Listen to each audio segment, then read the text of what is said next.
So in this video, I'm going to go over practice problem 10 from the in-class notes. And I have here on the screen the little diagram that I drew to kind of show you how to connect everything. So in this example, we're given A, and we're essentially trying to find this one, right? The atoms per unit cell. So the first step is basically to work our way back to find the mass of the unit cell. And so remember that density is mass over volume. So that would be mass is equal to the density times the volume. So what I first need to figure out is the volume of the unit cell.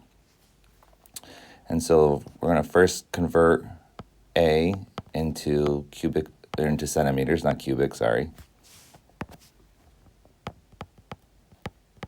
All right, so remember 100 centimeters is equal to 10 to the 10th angstroms. Or if you just remember, we're basically going to use the same number and times it by 10 to the minus 8 centimeters. And so from there, since we have a cube, I know that the volume is equal to A cubed. And so if I cube 5.43 times 10 to the minus 8 centimeters, I get 1.60 times 10 to the minus 22nd cubic centimeters. And if you want, that's the volume of my unit cell. And so now we're going to find the mass of my unit cell by taking the density, which was 2.33 grams per cubic centimeter, and timesing it by my volume. 1.60 times 10 to the minus 22nd cubic centimeters per unit cell.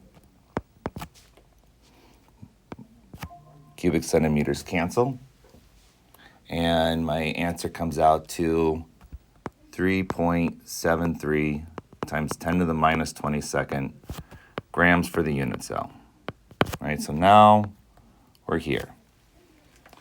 Now, it's easy if we want to go all the way to get the molecular weight, because that's essentially what we did on our last problem, right? So in problem 9, right, we used our volume to find the mass of the unit cell, and then we took that mass of the unit cell and we went all the way over to find the molar mass.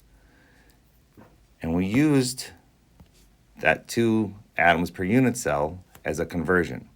We're essentially going to do the same line of thinking, but now we're going to solve for this, right? Because now I have a molar mass. Now, where you want to start is up to you.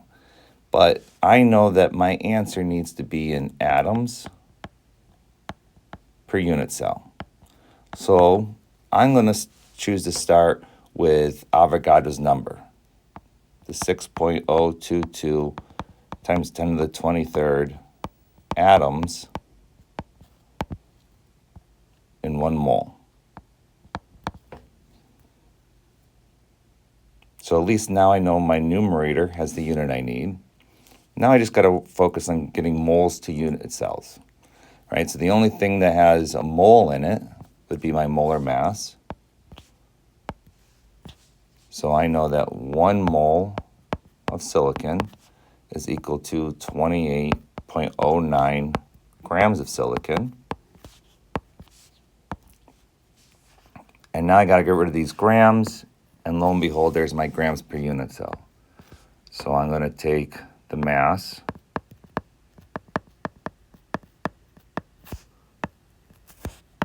of my unit cell and multiply it. So now my grams cancel out, and I'm left with atoms per unit cell.